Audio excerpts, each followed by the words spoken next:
वो आखिरी मुलाकात। मैं अपने हॉस्टल के रूम में बैठकर पढ़ाई कर रहा था। किताब सामने टेबल पर रखी थी। टेबल लैंप जल रहा था और टेबल फैन भी जोर जोर से चल रहा था, पर सारा शरीर पसीने में नहाया हुआ था। तभी वो आती है, आकर चुपचाप चारपाई पर बैठ जाती है।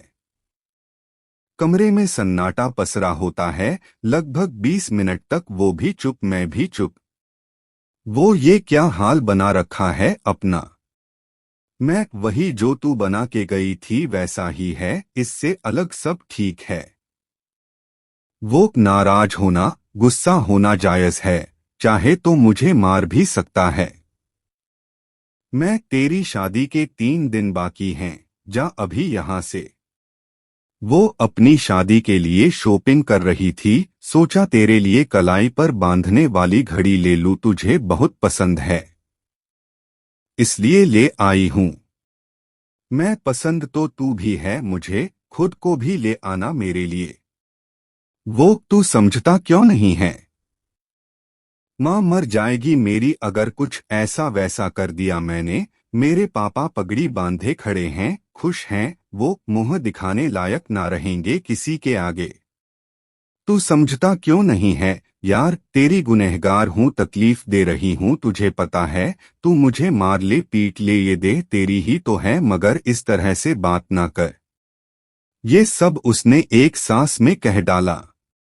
आंखें डबडबा गई थी उसकी। फिर से दोनों चुप रहते हैं कुछ देर के लिए। वो कहती है यार अब क्या होगा, इतना कहते ही चीख मारकर रोने लगती है। वो इतना जोर से रोती है मेरे रोंगटे खड़े हो जाते हैं। वो सिसकियां लेकर रोने लगती है। मेरे हाथ में पकड़ा हुआ पेन टूट जाता है। मैं टेबल को जोर से पकड़ लेता हूँ, मगर उठकर नहीं जाना चाहता। वो सिसकियां लेते लेते जोर जोर से कहती है, प्लीज मुझे चुप करा ले यार, मैं मर रही हूँ। तू तो उम्र भर साथ देने को कहता था, मैं जा रही हूँ, जाते वक्त तो साथ दे। तू समझ ले यार, हाथ जोड़ रही हूँ तेरे आगे, तेरे से अलग कुछ नहीं है मेरे लिए। वो जल्दी जल्दी आंसू पोंछती है, रूम से बाहर चली जाती है। फिर 1 मिनट बाद वापस आकर जोर से दरवाजा खोलते हुए कहती है, तू मेरे से बात करना भी जरूरी नहीं समझता ना अब? हालातों से हारी हूँ, मोहब्बत करके नहीं। मन नहीं भरा है तेरे से, बस हाथों की लकीरों में तेरा नाम भर लिख लेने की जगह नहीं है, वरना जिंदगी की कोई सांस नहीं है जिसमें तेरा नाम नहीं है। इतना कहकर घुटने जमीन में टिक जाते हैं। वो लगभग 1 घंटे तक दहाड़े मार मार कर रोती है, और मैं उसे चुप कराने तक की कोशिश नहीं करता। मैं खड़ा हो जाता हूँ, मेरे खड़ा होते ही वो मुझे बड़े जोर से पीछे से पकड़ लेती है। मैं छुटाने की कोशिश करता हूँ लेकिन नहीं छुटा पाता। वो पीछे से जोर से पकड़े हुए है। वो अब भी रो रही है और रोते रोते कहती है, बस यार ऐसी भी क्या नाराजगी की मनाने वाला ही नाराज हो जाए।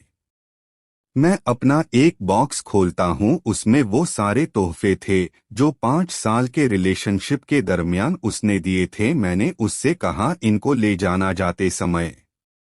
वो मुझे एकदम से छोड़ देती है। आंखें फटी हुई रह जाती हैं, उसके मुंह से एक लफ्ज नहीं निकलता, बस मुझे देखते हुए पीछे बढ़ती जाती है और दीवार का सहारा लेकर बैठ जाती है। अपनी नजरें धरती में गड़ाए रखती है, बस ना रोती है ना कुछ कहती है। वो ये तू कह रहा है? मैं हाँ। वो यार मिले नहीं तो नफरत करेगा मुझसे। मैं नहीं।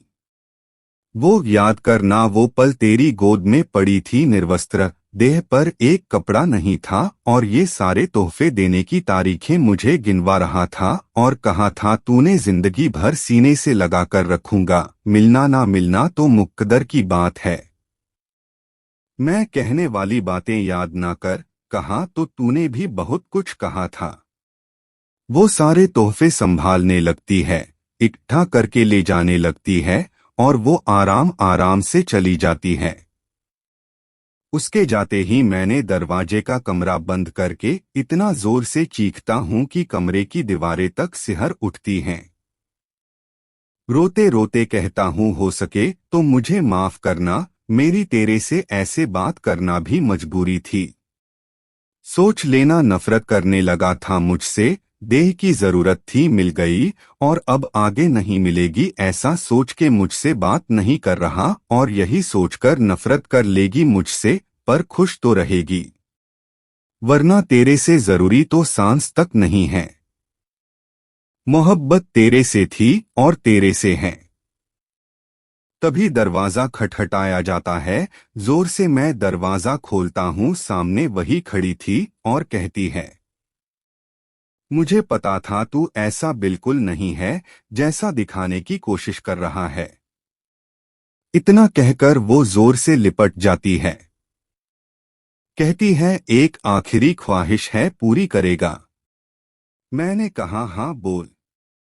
उसने कहा, मुझे वो सारे पल फिर से जीने हैं जो तेरे साथ बिताए हैं। मैंने कहा, ठीक है। हम छत पर बैठ जाते हैं, एक बेंच पर। लगातार 3 घंटे तक हम वो सारी बातें दोहरा लेते हैं। शुरुआत वहां से होती है जहां वो मेरे लिए महज एक लड़की थी, और अंत वहां पे होता है कि उससे अजीज कुछ भी नहीं, लेकिन अब वो 10 मिनट बाद चली जाएगी हमेशा के लिए। शाम 5:35 पर वो चली गई। मैं देखता रहा, वो जाती रही। फिर वो चली गई और मैंने रोना शुरू कर दिया। रात 2 बजे तक मुझे याद है रो रहा था, लेकिन नींद कब आई इसका पता नहीं। ये उसकी और मेरी आखिरी मुलाकात थी।